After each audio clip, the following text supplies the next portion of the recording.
This is a Jmix exclusive.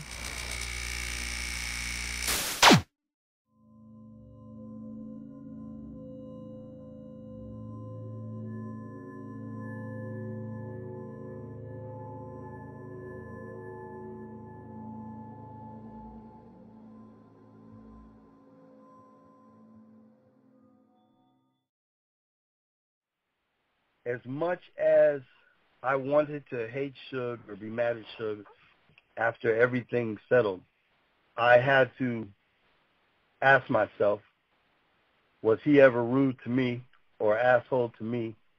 Or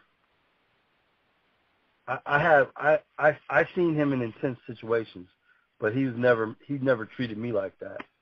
And he was always pretty nice. I mean, I've had breakfast, lunch, and dinner with just him and 2Pac, and it was a lot of serious talk about music, but it was a lot of laughter too. Now, there was some shady things that happened, like business-wise, that kind of threw me off. But as far as intimidation, he was much more of a businessman than a gangster. Some people have said that there's two lines of thought, and I want to know your opinion if I could get it. One line of thought is that Suge Knight put a battery in 2Pac's back, and 2Pac was directing him to act a certain way. And another line of thought is that they were just a dynamic combination. You mean Suge was put a battery in 2Pac's back, and 2Pac was acting a certain way on Suge's demands? Yes. Okay. And the other line is that they had a dynamic relationship, and they just fed off of each other. And I wanted to know what your opinion is on that. Let me tell you, both are correct, because I think when Suge met 2Pac, it was like one of his first times meeting a real artist, other than the artists he saves, like Jodeci and the artists that he saw come up and stuff. But I think when you look at when you look at Snoop and the Dog Pound, those were more homemade artists who were like street gangsters turned rappers, and he found their talent and he honed it, and he put them with Dr. Dre and made them something. But 2Pac was a whole different animal. He came from a style. 2Pac carried himself a certain way. Like Snoop is very smart. I've hung with Snoop, and I've hung with all those guys, and a lot of them are sharp.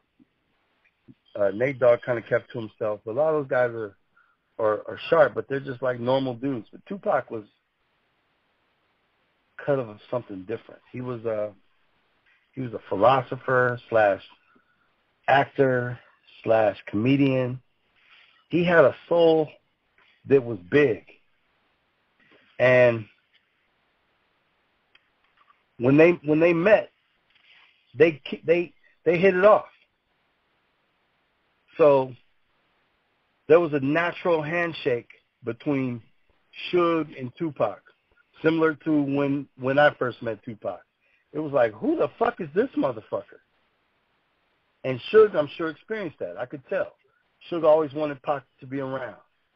Pac was putting on his best juice. Like for instance, Jesse, if you met 2Pac, he is going to make you feel so special and so awesome in his presence. He's going to give you so much of himself. And people who met him got that charisma when they first met him, and they loved him. And as time went on, he became a little more dull. But he was always big for Suge, because he wanted to appease Suge. It's almost like he was looking for a father figure. And he really wanted to shine for Suge. And Suge loved it. 2Pac was different. He was making this magic on record, and then, it's like this. He could go record a track at the studio, and then he could go hang out with a couple celebrity chicks and fuck them together, because he had the game and These other guys couldn't do that. They just be like, they talk a mean game on the record, but they're just regular dudes. They don't have no game.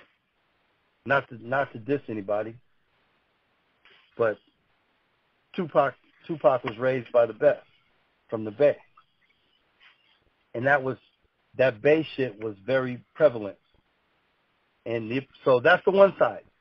But now, if you're a totalitarian leader, if you're Suge, which his nickname was Simon, if you're Simon and Simon says, we got to sell 2 million records tomorrow, well, you got to sell 2 million records. And like I said, I only seen one person get the fuck slapped out of him. Tupac might have seen a few more, but Tupac knew that he's supposed to do what he's supposed to do. So I think there was a part of Tupac that would jump, like a robot, like you say. There's a part of Tupac that would definitely want to please Suge. And there's another part of Tupac that just worked well with him because a real game recognized game and real motherfuckers recognize real motherfuckers. So it was both.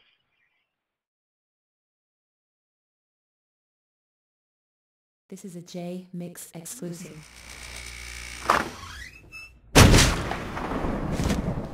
What up, shut up?